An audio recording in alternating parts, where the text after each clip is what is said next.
কাজ তো শেষ হলো, এক সপ্তাহ ধরে ফোন করছি, ফোনও তো তুলছে না। একবার ফোনটা করে দেখি।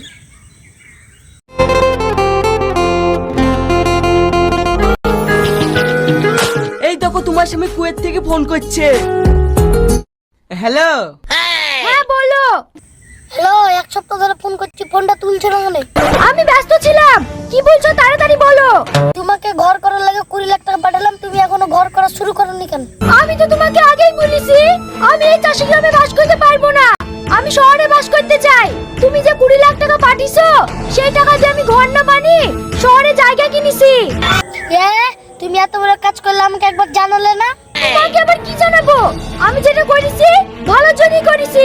এ, তাহলে জায়গা রেজিস্ট্রি করা হয়েছে? হ্যাঁ হয়ে গেছে, আমার নামে করে লিয়েছি। ভালো করেছো। আমি তো ভাবছি 2 মাস পর বাড়ি আসবো। বাড়ি আসবো মানে? জায়গা কিনা হয়ে গেছে, ঘর করতে হবে না?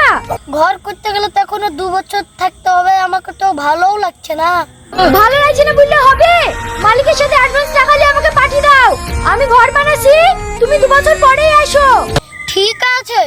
ব্যাস, এইবার টাকা পাঠালে ঘর করে ফেলবো, তারপরে দুজনে বিয়েটা সেরে ফেলি, সুখ সংসার করবো, তখন আর তোমাকে চুরি করে টাকা করতে হবে না।